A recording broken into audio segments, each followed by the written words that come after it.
Well, hello, hello. My name's Ryan. I've been diagnosed with inattentive ADHD, and in this video, I am fucking pissed. If it is stress, then the problem, or at least the inconvenient truth that then creates, is that the parent is responsible Yes, for there's the inconvenient truth. for their child's ADHD. Yes, yes, that's the inconvenient truth. This is it. This is what she's going for. It's the parent's fault. And you can't trust the psychiatrist, and you can't trust meds. Who can you trust? You can trust me.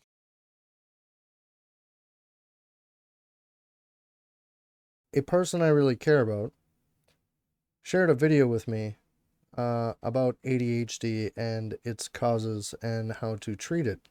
And they know about as much about ADHD as the average person, which is to say, next to nothing, rumors, hearsay, maybe a little bit of factual info sprinkled in here and there.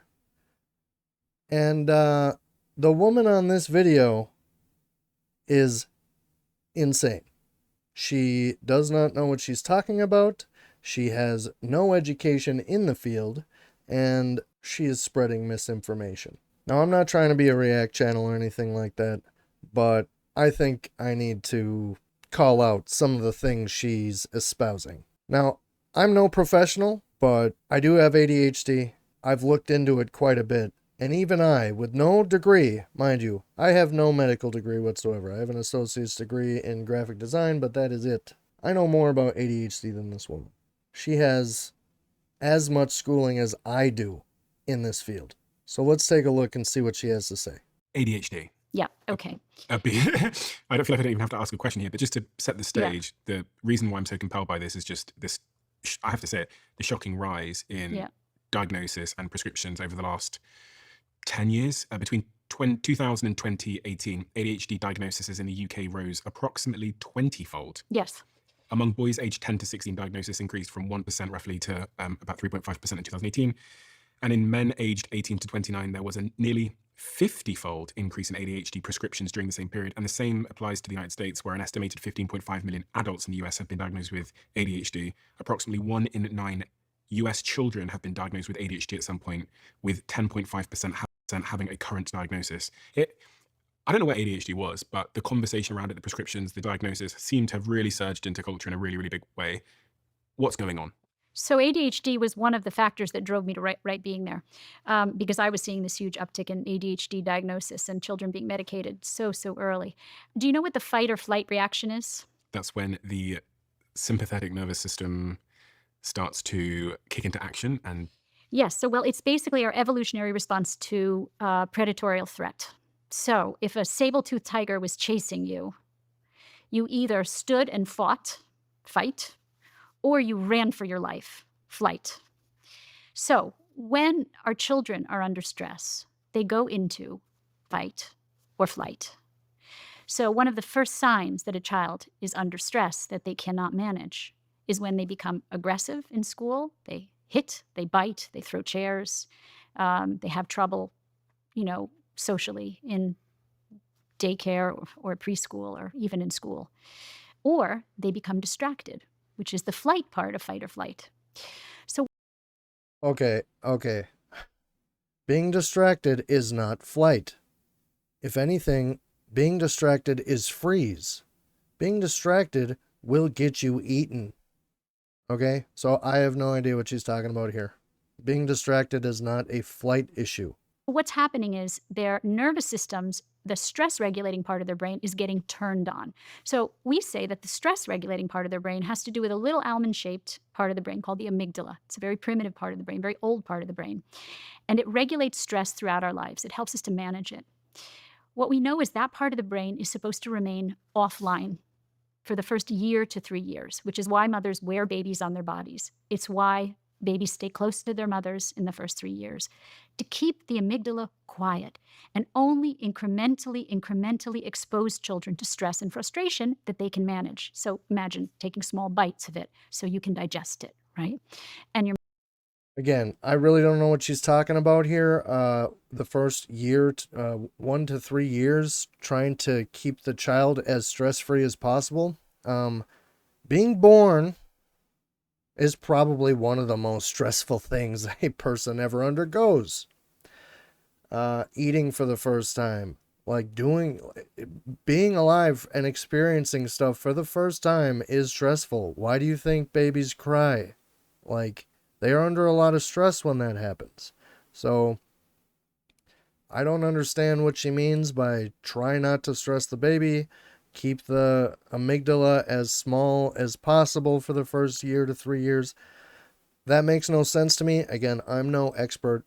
I'm not even sure how the amygdala works, to be honest with you. I do know it does have to do with stress and emotions, I thought, which people with ADHD do have emotional dysregulation, which means we have issues controlling our emotions. That's got to do with impulsivity control. You get mad or overjoyous or any like strong emotion and you're going to act on it quick. Although I've found with myself that I can, once I think about it rationally, I can calm myself down fairly quick once I realize, I'm acting that way.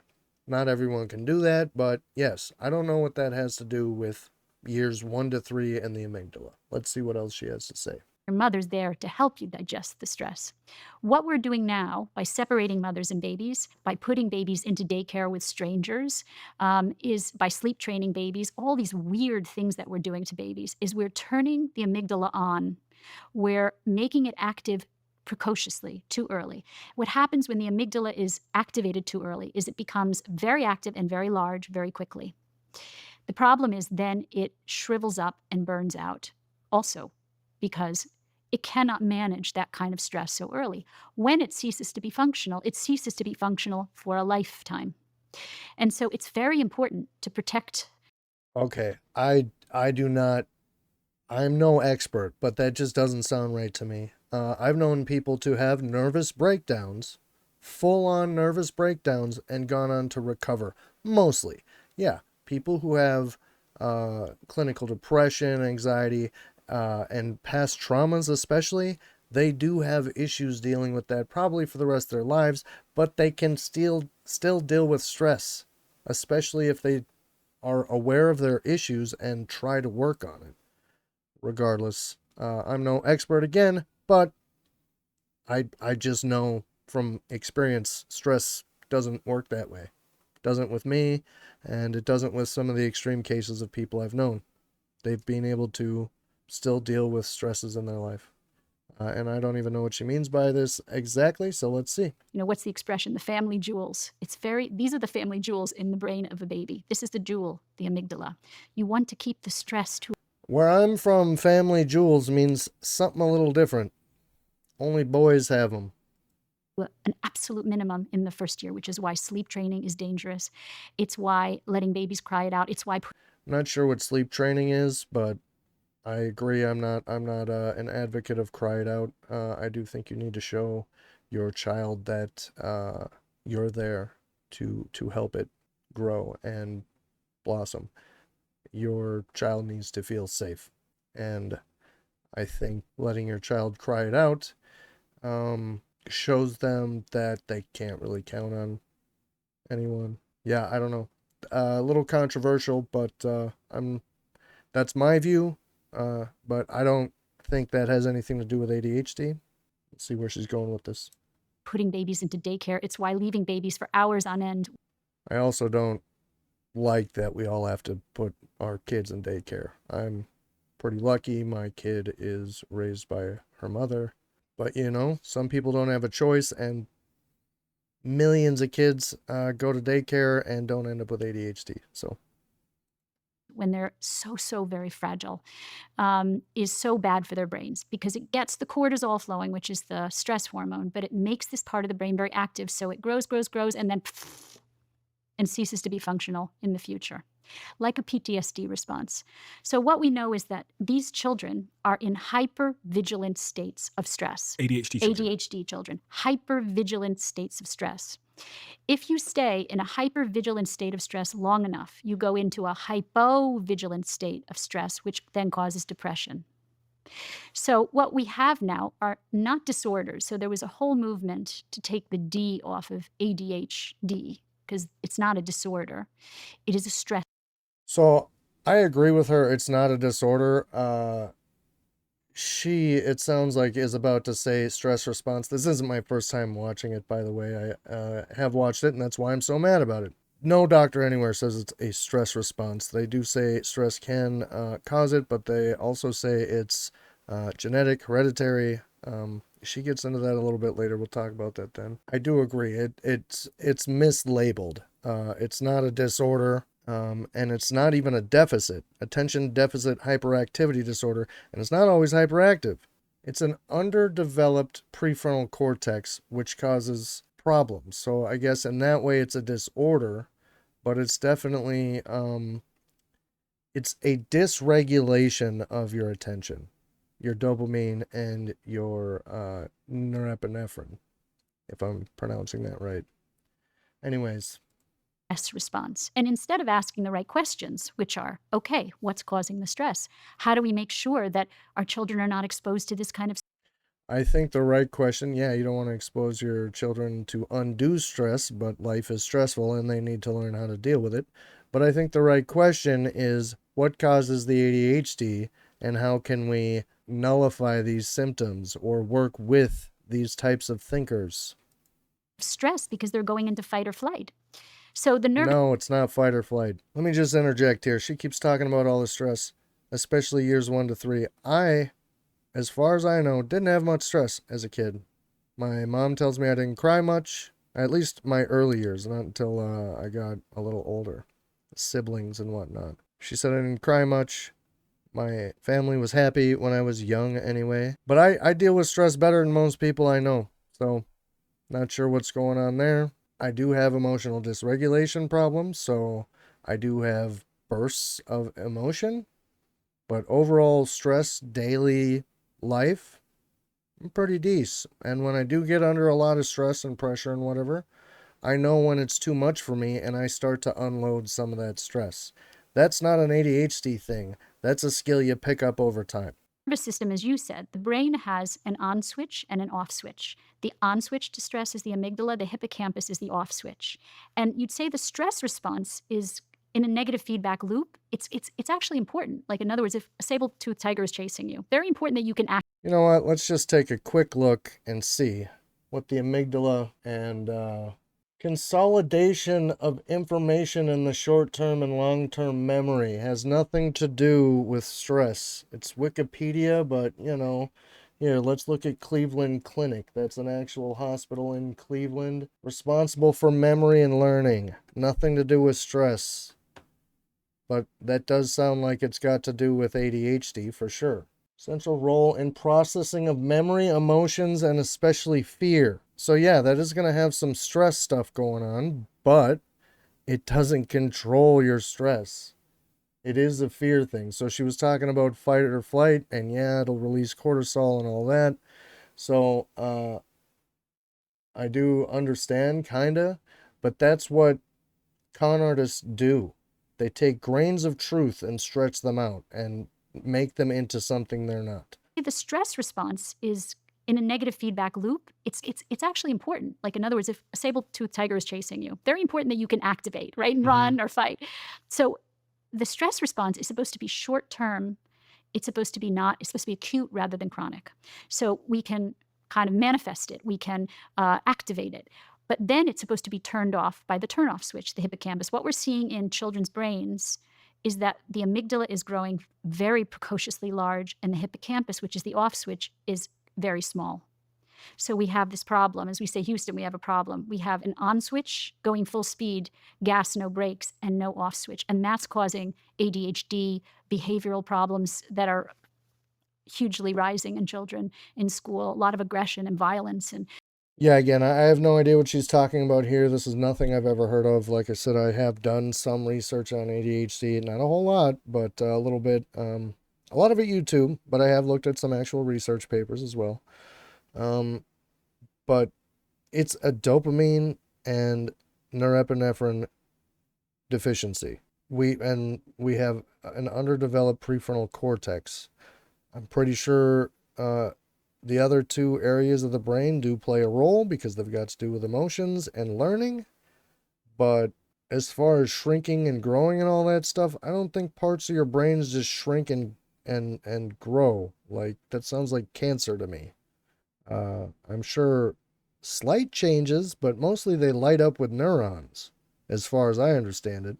Regardless, I am not qualified to talk about that part, but I am I am knowledgeable enough to talk about that ADHD is a deficiency in those two neurotransmitters. So that's what's happening. This is a stress response. And again, instead of asking the right questions like, And it's not a stress response. I've never heard that before. where is this coming from? What's causing the stress? Instead, we silence the children's pain. We tell parents, we'll medicate it and we'll just relieve the symptoms. For me, that's malpractice.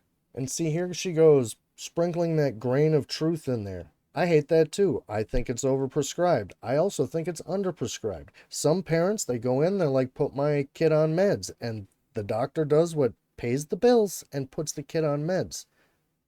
Now, I don't take meds for my ADHD. I do think they're a good thing for some people. That's between them and their doctor. That's on the doctor and the child to just throw money or throw meds at it rather than try and manage it in other ways. That's on them how much effort they want to put into it. It sucks for the kid, but that is on the parent to make that decision. Children's pain. We tell parents, we'll medicate it and we'll just relieve the symptoms. For me, that's malpractice. The way we treat ADHD is malpractice. A child goes into fight or flight when they are under stress. It could be psychosocial stressors at home, in the family. It could be at school. It could be with their friends. It could be a learning disability. There's so many things that can cause kids stress. So instead of medicating them, why don't we figure out what's happening? ADHD is a learning disability. It's an attention issue. It's an attention regulation issue. So yeah, it'll cause some stress because classrooms are set up a certain way. They're not set up for an ADHD brain. They're set up for a neurotypical brain. That's why it's called neurotypical. Most classrooms are set up to serve most people. ADHDers are not most people. That's why they have more stress in school and why they struggle a little more is because it's not set up for their brains. To that child deeply that's causing them to go into fight or flight. Isn't that point of view? I've got two questions here. The first is, how do you know that it's stress? And the second is, if it is stress, then the problem, or at least the inconvenient truth that then creates is that the parent is responsible. Yes, there's the inconvenient truth. For their child's ADHD. Yes, that's the inconvenient truth. It's not so simple. All right, so I'm sitting here editing, and I don't know how I didn't catch this the first time when I was watching it, but this is it. This is what she's going for. It's the parent's fault. And you can't trust the psychiatrist, and you can't trust meds. Who can you trust? You can trust me. You can trust my classes, my appointments, my books, my advice. Come spend your money with me. Don't you worry about the ADHD. I'll help make sure you don't stress your kids into having it. That's the ploy here. That's the scam. I can't believe I didn't see it before. Sometimes it's the family. Usually it's the family, particularly with small children. But when children get to school, it could be social. As I said, you can't control whether your children are exposed to social issues or bullying, or there's many things that can cause stress in children. But when they're very little, you are their environment. So the inconvenient truth is that when your child gets an ADHD diagnosis, the first thing you should do is go to a therapist who will do parent guidance with you. Don't rush that child to a psychiatrist to medicate them. You go with your partner or spouse and talk to a parent guidance expert about what could be causing this child to feel such. Okay, I don't know what a parent guidance person is, but that doesn't sound like a medical professional to me. That doesn't sound like an credentialed person to me. I would say talk to the psychiatrist and tell them you want to use meds as a last resort if that's what your wish is. I have seen it help kids. I've also seen it harm kids. But again, go talk to a professional whose job it is to know these things, who spent years of their life learning about this stuff, not some person who's like, yeah, I know about ADHD. I'm a life coach. Such stress. And look at the psychosocial stressors. Look at the influences and the dynamics in this child's life that would be causing them to go into a state of stress. No, look into what ADHD is based on what the professionals say it is, then try and tailor your kid's environment to be as beneficial to them as you can and help them thrive. There are ways to manage, but it is not looking at their stressors. I mean, yeah, that helps, but it's other things like putting things you use every day in a bag so you can just grab it in a hurry and not have to think about all the stuff. So that way you can just run out your door like most people are able to and not forget all your stuff. Or, yeah, lay out your clothes for the morning, the night before for the morning. You know, a lot of ADHD stuff is stuff that most people could use. It's just we need to use it a lot more to be successful in. Use a fidget cube. Look, fidget cube. This is great. I can click these buttons and it'll keep my hands busy and help me be able to focus on other stuff with my mind because I'm not bored with it because I'm also doing something else. That's the whole point of a fidget. I know they became a big old fad, but the medical reason for a fidget is for somebody with autism or ADHD to stim out a little bit, which lets their brain focus a little more. Stress like this. Give me some examples of the type of stresses, the everyday stresses that we're now exposing children to that are leading to ADHD in your opinion? Well, again, let's start at home. At home, the stresses might be that they were handed over to a daycare center at an early age, which turned that amygdala response on, which turned the stress regulating part of the brain on too early. Now you have that hypervigilant. This is kind of crazy because there was a time when kids were pretty much raised by the entire tribe. So unless those daycare people are abusive or inattentive and neglectful, I don't see how. I'm very happy I get to have my wife raise my kid, but unless those people are abusive, I don't think it's causing trauma, and I know it's not causing ADHD. Unless, again, they're being abusive and neglectful, and stress, I have heard, can trigger ADHD in people. I'm not sure. I don't know the science behind it, but I do know it's not all about stress. Definitely not. Reaction, and they can't turn it off, right? It could be a divorce situation. 50% of couples divorce, which means that divorce is an adversity. You know, I have a book coming out in a year. My parents didn't divorce till I was 10 years old. I was already diagnosed. And they, for the first 5 or 6 years of my life, they didn't argue that much. Pretty rarely, actually. About how to divorce and mitigate the impact of the divorce on the child, but no matter what, a divorce is an adversity on a child and a stress. When parents fight dramatically in the home, if there's tremendous sibling rivalry issues in the home, if there's the birth of another child, it's stressful, right? If you have a sibling, believe it or not, that's a very stressful thing. If parents are sensitive about that, then it can be mitigated. But if parents are insensitive about the birth of a second child and the feelings that your first child may have, that can cause stress. Moving can cause stress. Illness or mental illness in a parent can cause stress. Alcoholism, any kind of addiction can cause stress. A grandparent or uncle or aunt or even a parent getting sick and dying can cause stress. I mean, there are so many things that... Okay, so that's a lot of stuff that can cause stress. If all these things can lead to ADHD, then why is ADHD not neurotypical? Because, like, everybody has most of those stresses, some of those stresses. I mean, let's check it out. How many people have ADHD? 11.4% of kids, 4% of adults.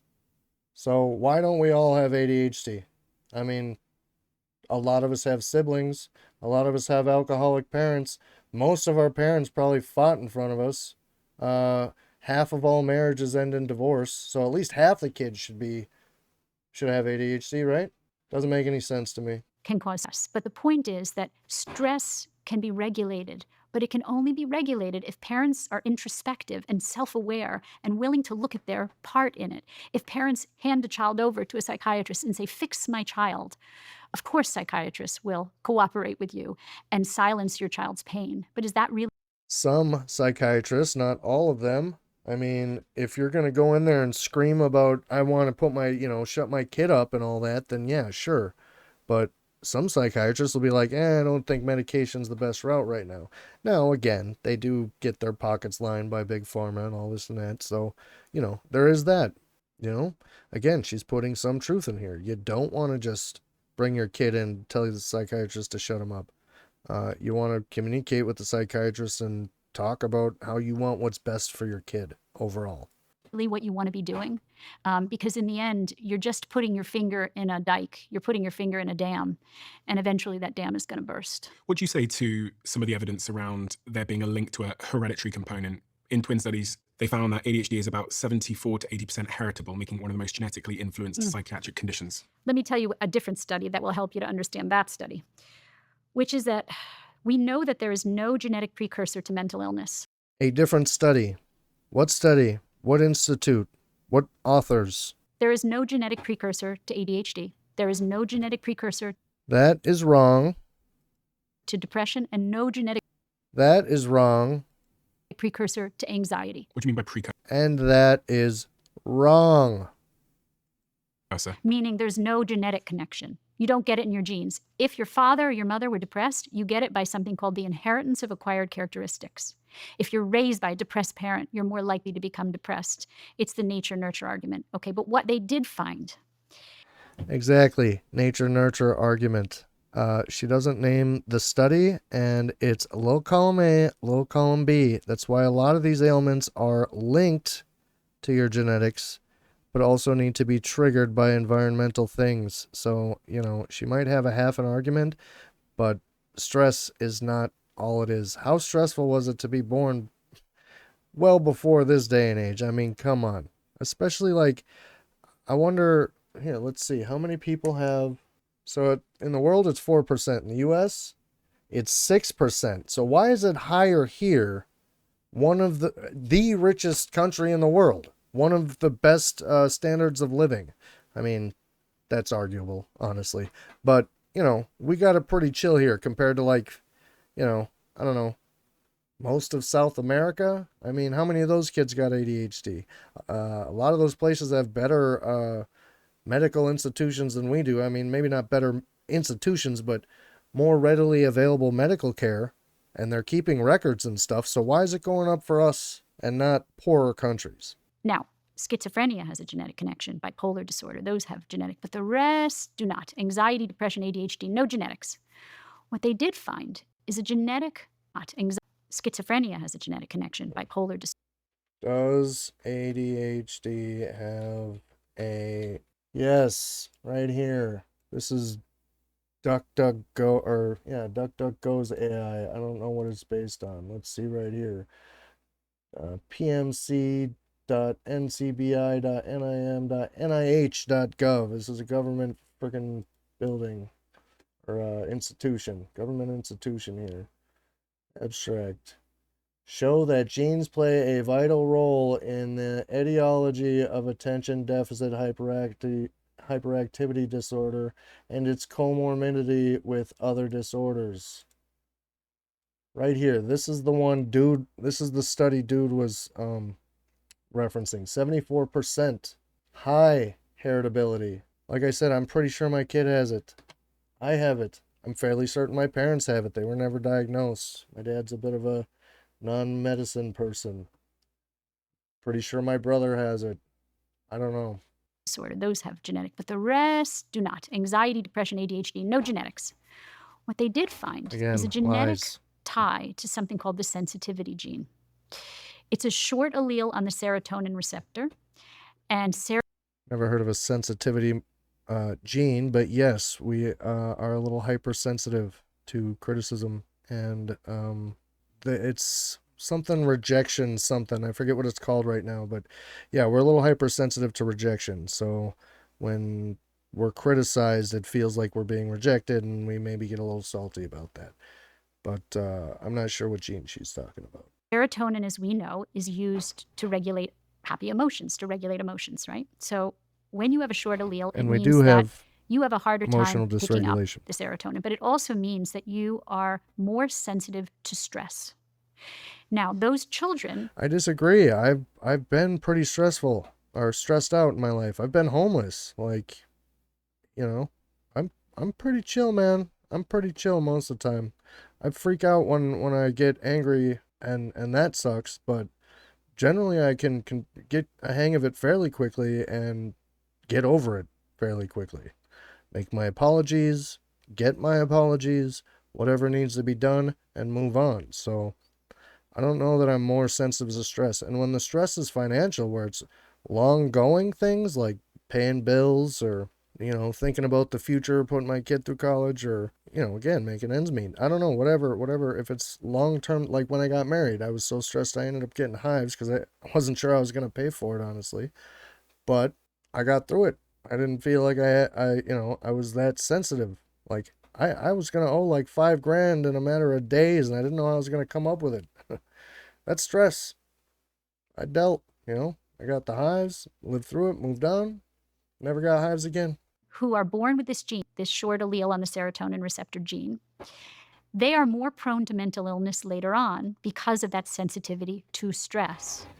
What the study Okay, so now this is weird. She's saying there is no genetic component, but now she's saying there is this gene that will, mess you up with stress. So is it genetic or not? I mean, I know you're trying to do this whole stress thing, so you're saying, no, it's not genetic, but now you're like, oh, it is genetic because of the stress. Okay. shows is if those children who are born with that gene for sensitivity are provided with emotionally and physically present attachment security in the first year, it neutralizes the expression of that gene. So epigenetics means that we're born with genes, like you might have a gene for rheumatoid arthritis. The first year of my life, my mother was the happiest person on the planet. It was me, her, and my dad, and they had this happy little family, and trust me, I was getting plenty of skin-to-skin contact. I was being loved up. I promise you. I've got ADHD. Arthritis, or you might have a gene for cancer, but it never gets expressed. Well, we all have genes for something, but they don't necessarily get expressed. That's what epigenetics is. It means the environment has to turn on the gene to make it, let's rock and roll, right? Again, grain of truth here. What it showed in this study is that the children who were born with this genetic The precursor study, to what study? sensitivity to stress, if they had sensitive, empathic, nurturing, and present parents in the first year, it neutralized the expression of that did. gene. So those children could be as healthy as children born without that gene. If, however, children born with that sensitivity gene were neglected, abandoned, not provided with sensitive, empathic, present, nurturing, it exacerbated that gene. So we know that that sensitivity gene is tied. I know that I was not neglected in any way, shape, or form as an infant whatsoever. My brother was born when I was a year and a half old, so my mom might have been pregnant for part of that, but I was not neglected in any way. Tied and correlated to mental illness later on, unless the sensitive, empathic, nurturing mitigates that gene. And what do you say to people that point to MRI scans? fMRIs, and there's all kinds of neurological tests now where we can see the brain in action. So it's not a static thing. We can actually see the blood flow to the brain. We can see the electrical activity in the brain. It's amazing, actually. That sounded like I wasn't prepared for this question type of answer. It's amazing MRIs exist. Okay, that wasn't the question. He was like, what about the MRI evidence that shows it's more this area of the brain, that area of the brain, and not just all on the stress area of the brain? But some people say that this proves that it's the way your brain is. And lots of my friends that have ADHD, when they talk about their ADHD or the way that they are, they say, my brain works like this. No, it's not. No, all those people don't know how their brain works. They're wrong. Correct. Their brain is sensitive to stress. Someone with ADHD is more sensitive to stress. So you could ask them. I'm not more sensitive to stress. I mean, you can only take my word on that, I guess. But I'm not, and I have ADHD. I handle stress fairly well, and I've been through. I mean, don't have pity on me. I'm a white man in America, but I've gone through some stuff, and I deal with it just fine. I don't have PTSD. I know people who've gone through less than me that do. Man, I know people who've gone through pretty similar things right alongside of me, and they got PTSD over it, and I didn't. Granted, they were a little more involved, and I see why, but still. If I was so sensitive to stress, I should have been freaking out. I should have really needed a psychiatrist. But no, I'm emotionally intelligent. That doesn't mean I can regulate my emotions all that well. There is a difference.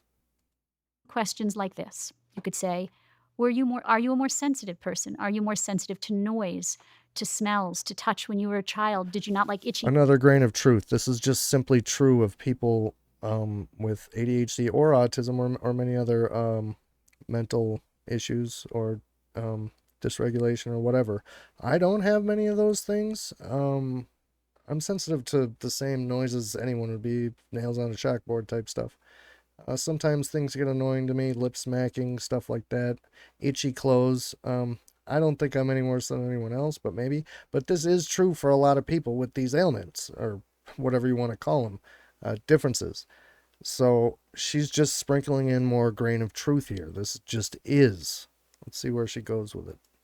Things. Did you cry more? Were you more sensitive when your parents would go out for the night? Were you more sensitive when your mom would go to work? Or were you more sensitive when you were left at nursery school? And they're probably going to say yes. But if they She says probably. No evidence. No studies. Still hasn't named the last study she was talking about. And of course, people are going to feel more sensitive when they're alone and away from their parents. Parents are your security blanket when you're a child. Duh. But if they say no and they still have an ADHD diagnosis, I would almost guarantee they wouldn't say no, because I people, can almost guarantee, because trust me, I have a degree in Bachelor of Arts. I have a Bachelor of Arts degree, so as a matter of fact, let's check her out real quick. I should have done that at the beginning. Erica Komisar, about 40 years experience, psychoanalyst, parent coach, and author.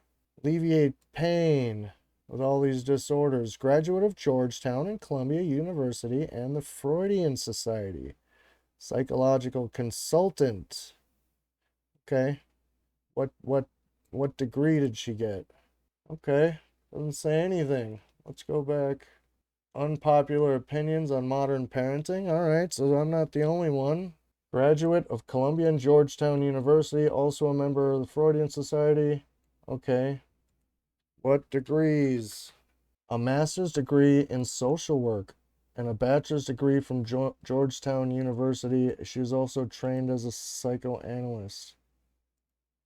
Okay, so social work could be a whole bunch of things. It has nothing to do with the brain or psychology or anything like that. That has to do with, helping people out socially, and it's pretty vague thing.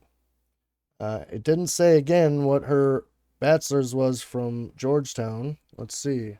Okay, so I do know AI can be really bad with this sort of thing, so we're taking this with a grain of salt, but on her About page, it did not say anything about her degrees.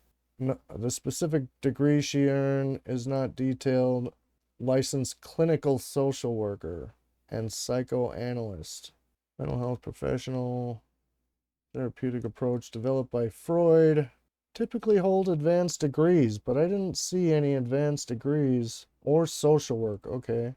Anyway, you can read all that over if you want. None of it has anything to do with psychology, but yeah, let's continue hearing what she has to say. people with ADHD are people who are sensitive. Sensitivity is an amazing strength. Yes, we are. If it's met with sensitivity. If you have a sensitive child, so what does a sensitive child look like? If you have multiple children, then you know, because the first thing I'll do when I give a public talk is I'll say, okay, everybody here, who has a sensitive child? And I describe, okay, a sensitive child is a child who cries more, is harder to soothe, is more clingy, doesn't like you leaving them, is hard. This does not describe me at all. I am a sensitive person. Like I said, I have emotional dysregulation, and I do have rejection sensitivity. However, I did not cry or fuss. I was chill. Has a harder time separating, has a harder time going to sleep and being left to sleep on their own, is sensitive to things like noise and smells and touch. And if you grew up in an environment that was stressful, and again, you've identified that stress can come in many forms. It could be arguing parents, it could be a neighbor or whatever, some environmental factor that caused that stress. You were sensitive, you developed ADHD, you become an adult, you get diagnosed at 30 years old as having ADHD. You're offered medication, you take the medication makes you much more functional in your career, in your relationships, in your life. It's a stimulant.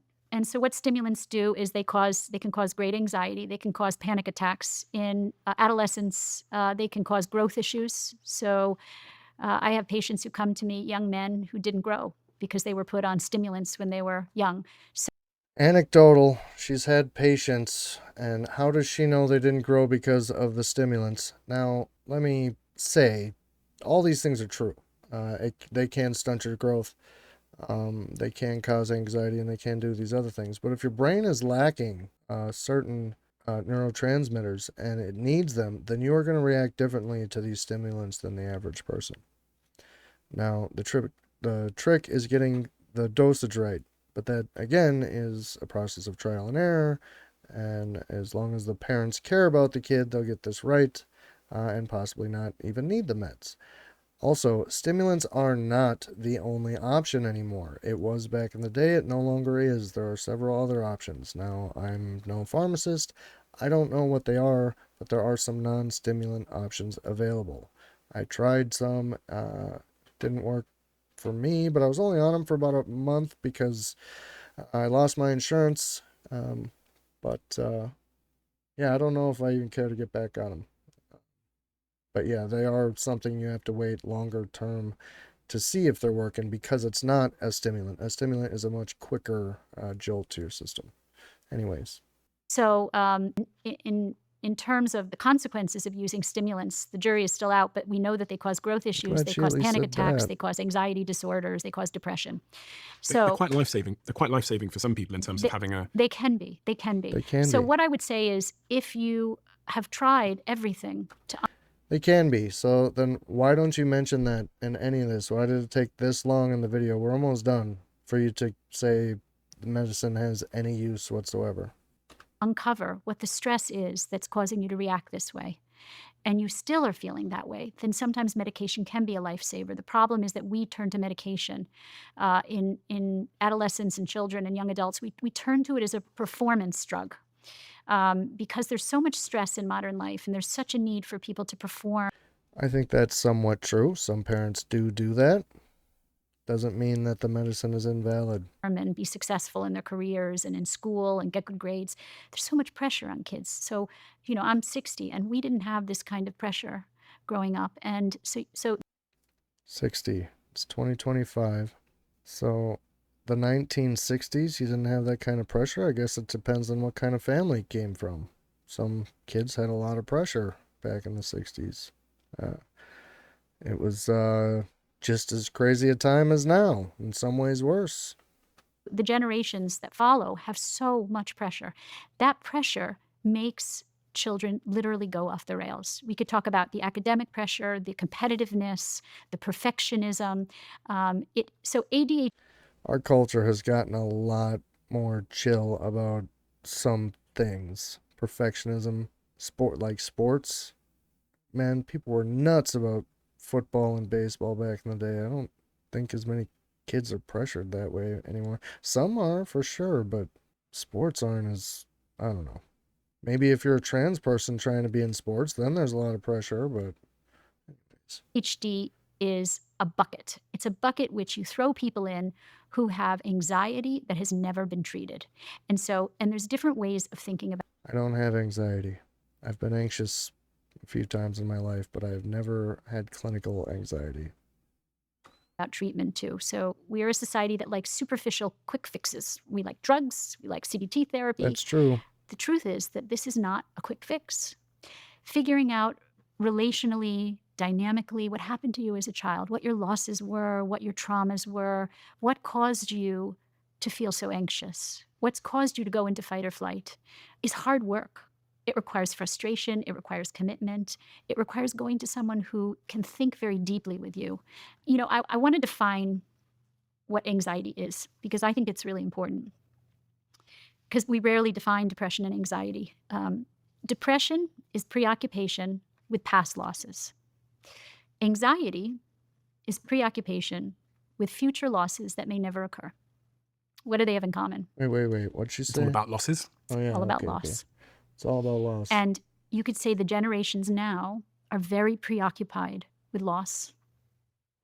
Loss of status, achievement. But because we're also very preoccupied with gain.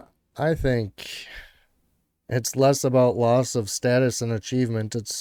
I think the youth in general, I don't think this has anything to do with ADHD, but the youth in general feel lost because they are going to be worse off than their parents. They're working harder, longer, and for less money. And they're not living as long. Well, we're preoccupied with what I say I don't want to judge, but I want to say the unimportant things in life. What are the important things in life?